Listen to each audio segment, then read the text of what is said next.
जय जय श्री सीताराम जी, जय जय हनुमान जी, जय माता दी। श्री कली हनुवाणी। जब मेरे पास जो है पावन जो किताब है बाबा जी का वो आया, उसके बाद बहुत सारी ऐसी चीज़ें हुई, बहुत सारी घटनाएं हुई लाइफ में जो ये बताती है कि निगेटिव ऊर्जा आपको आपका कार्य बिल्कुल भी नहीं करने देते हैं। ठीक है, वो पूरी कोशिश करते हैं, नकारात्मक ऊर्जा पूरी कोशिश करते हैं कि आप रुक जाएं, आप वो कार्य जो आप कार्य यहाँ करने आए हैं वो कार्य आपका पूर्ण ना हो पाए। ये किसी भी प्रकार की हो सकती है। ये स्टकनेस आपको एनर्जी के द्वारा, टेलीपैथिकली या किसी भी प्रकार से आपको फील हो सकती है ना। तो आगे लेकिन कितना भी काली रात हो, लेकिन उसका जो सुबेरा है वो काफ़ी ज़्यादा ब्राइट होते मैं हमेशा कहती हूँ। और जब आप चिरंजीवी गुरुदेव जी के चरण शरण में हैं तो किसी भी प्रकार की नकारात्मक ऊर्जा कुछ नहीं कर सकती। ठीक है, तो आगे के अध्याय में हम देखते हैं, जब विक्रय केंद्र के सुरक्षा कर्मी ने उसके लिए द्वार खोला तो वह आश्वस्त हुई कि उसकी छवि सुरक्षित थी। केवल वह स्वयं जानती थी कि मार्ग के उस पार भीख मांग रहे भिखारी के पास कदाचित उससे अधिक धन था। विक्रय केंद्र में प्रवेश करते ही सबसे पहले उसे एक सूचना पत्र दिखाई दिया जिसमें लिखा था कि 500 रुपये का सामान खरीदने पर 1 किलोग्राम गेहूं का आटा या चीनी निःशुल्क थी।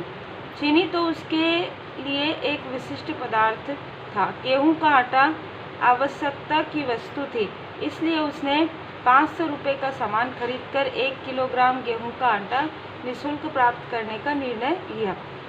उसे आधुनिक विक्रय केंद्र से वे वस्तुएं चुनने में अधिक समय नहीं लगा जिनको वह खरीदना चाहती थी। उसे पूरी तरह से स्पष्ट था कि उसे क्या खरीदना था। विक्रय केंद्र के विभिन्न खानों में रखी विभिन्न वस्तुओं को देखना भी उसे पाप लग रहा था, क्योंकि उसके पास उन्हें खरीदने के लिए पैसे नहीं थे। जब उसने लगभग 450 रुपये का सामान चुन लिया तब वह उस खाने के पास पहुंची जहां पर विभिन्न प्रकार की दालें रखी थी। यहां आकर उसकी स्पष्टता भंग हो गई। वह असमंजस में थी क्योंकि उसे सामान के कुल मूल्य को 500 के आंकड़े तक पहुंचाना था और 500 से अधिक भी नहीं करना था। आंकड़े का 500 रुपये से 10 रुपये अधिक होना भी उसके सामर्थ्य से बाहर था। यदि वह एक प्रकार की दाल चुनती तो आंकड़ा 500 से कम बैठ रहा था और दूसरे प्रकार की दाल चुनती तो आंकड़ा 500 से अधिक जा रहा था। जब वह दालों की विभिन्न पोटलियों पर मूल्य देखने में व्यस्त थी तब उसे पास वाले खाने पर किसी की उपस्थिति अनुभव हुई। उसका तन जड़वत हो गया। उसे अपने पास में खरीदारी कर रहे ग्राहक को देखने के लिए अपनी गर्दन उठाने का भी साहस नहीं हुआ। एक सामान्य मध्यम वर्गीय गृहिणी की उसकी छवि को संकट अनुभव हुआ। यदि कोई उसको इतनी सारी दाल की पोटलियां को पलट पलट कर मूल्य देखते हुए देखता तो क्या सोचता। उसने प्रार्थना और आशा की कि उसके पार्श्व वाला ग्राहक उससे दूर चला जाए ताकि वह शांति से दाल की पोटली का चुनाव कर सके। सुदूर जंगल में ध्यान मुद्रा में बैठे मातंग इस दृश्य को विक्रय केंद्र में स्थित किसी मकड़ी अथवा मक्खी के माध्यम से देख रहे थे। उन्होंने देखा कि अनीता के पास कोई नहीं खड़ा था। उसे अपने पास किसी की उपस्थिति होने का भ्रम हो रहा था। यह सब उसका मन गढ़ रहा था। किसी के उपस्थित होने की अनुभूति, तनाव, लज्जाहीन भावना, घबराहट और विभिन्न भावनाओं का भयानक मिश्रण। कदाचित श्री हनुमान जी, चिरंजीवी गुरुदेव जी, श्री हनुमान जी इस भ्रम की रचना का निमित्त बन रहे थे या फिर वे वास्तव में वहां पर किसी रूप में उपस्थित थे। अनीता अब और अधिक तनाव सहन नहीं कर सकती थी। उसने अपनी गर्दन उठाकर उस अनजान को देखने का निर्णय, जो वहां था ही नहीं, अपने अकड़े हुए तन में तनाव कम करने के लिए उसने जड़वत मुद्रा त्यागी और अपने पैर टटोले।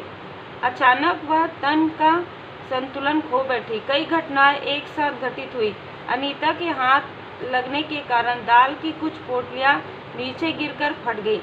उसका एक पैर दूसरे पैर पर चढ़ गया और उसकी घिसी पिटी चप्पल टूट गई। भूमि पर बिखरी दाल पर उसके पैर फिसल गए और वह धड़ाम से नीचे गिर गई। विक्रय केंद्र के कर्मचारी दौड़ते हुए घटनास्थल पर पहुंचे।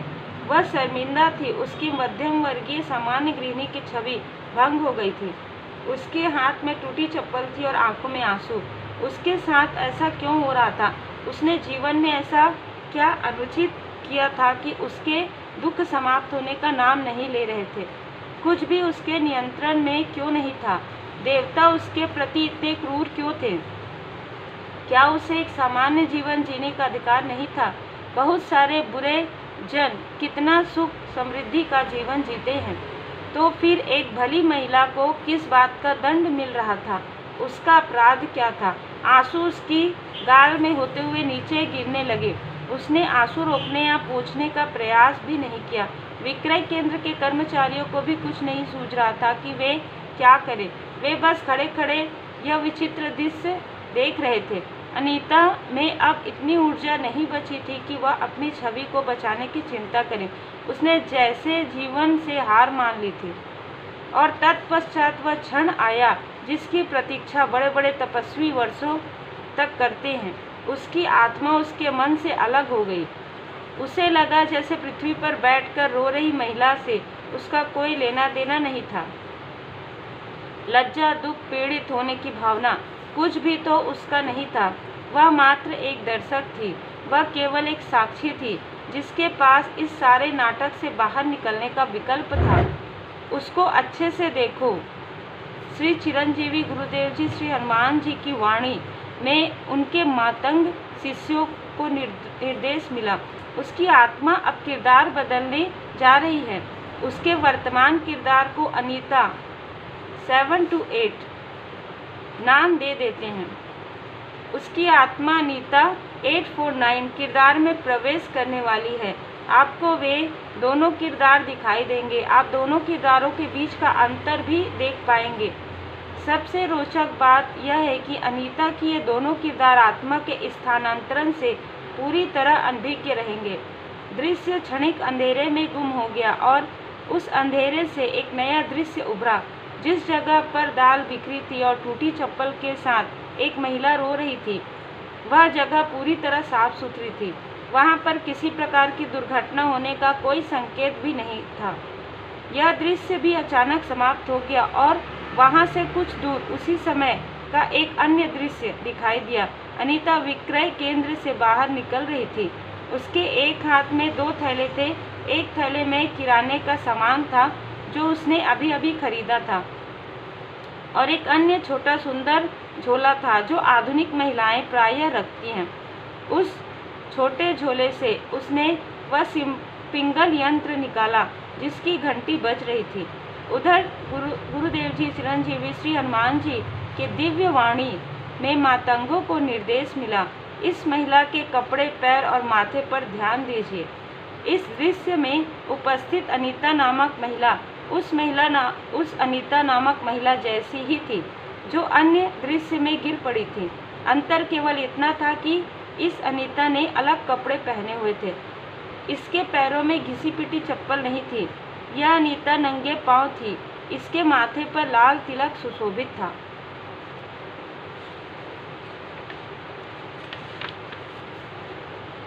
श्री चिरंजीवी गुरुदेव जी श्री हनुमान जी ने कहा, जिस महिला को आप देख रहे हैं वह अनीता 849 है। अनीता 7 to 8 नहीं। वह घर से नंगे पांव आई थी क्योंकि वह विक्रय केंद्र में जाने से पहले एक मंदिर में जाना चाहती थी। उसके माथे पर लाल तिलक उस मंदिर के पुजारी ने लगाया है। विक्रय केंद्र के भीतर गिर पड़ने की दुर्घटना उसके साथ घटित नहीं हुई। वह अनीता 7 to 8 के साथ घटित हुई थी। उसकी अनीता 7 to 8 से भिन्न स्मृतियाँ हैं, भिन्न जीवन है, भिन्न अतीत है।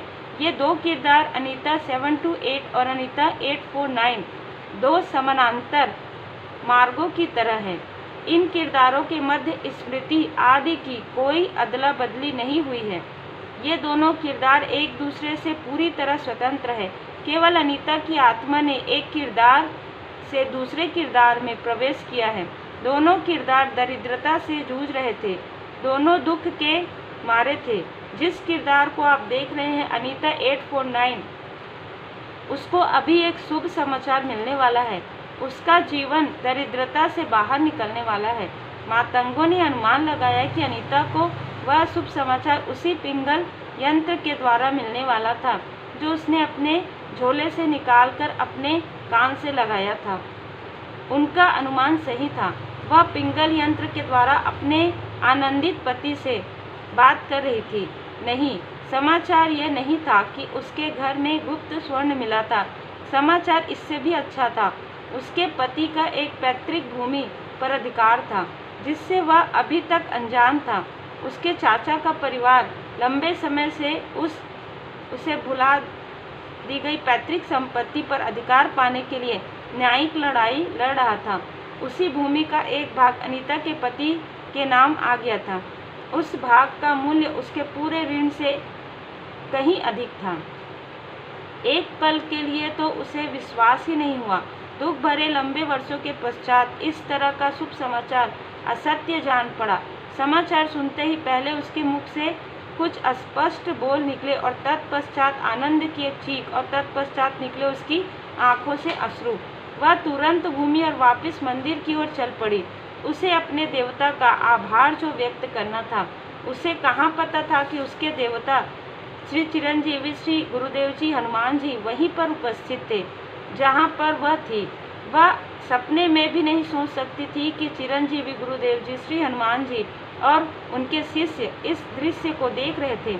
दृश्य समाप्त हो गया। मातंगों ने अपनी आंखें खोल ली। उर्मी ने पूछा, किंतु देव, पहले वाले किरदार का क्या हुआ? मेरा अर्थ अनीता 728 से है, जिसको अनीता की आत्मा ने त्यागा है।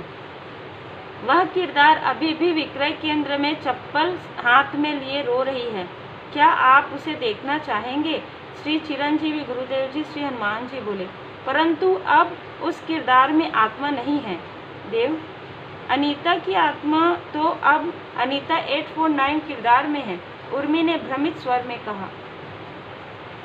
तो हम यहीं पर ये जो बहुत ही खूबसूरत जो है वाणी श्री हनुमान जी बाबा जी की कृपा, यहीं पर हम अभी रोकते हैं और आगे के अध्याय में हम आगे पाठ सुनेंगे, श्रवण करेंगे और पठन करेंगे। पूरे आप में से कई लोगों की लाइफ में ये सारी चीज़ें हुई होगी। स्पिरिचुअल यात्रा और भौतिक यात्रा में हमें बहुत सारी चीज़ों का अनुभव होता है। यदि हम पूरी तरीके से अपने गुरुदेव जी के, अपने इष्ट देव जी के शरण में रहते हैं तो सच में हमारे अंदर एक ऐसा बदलाव आता है, एक ऐसा ट्रांसफॉर्मेशन आता है जिससे हमें ऐसा लगता है कि नव जीवन हमें मिला है।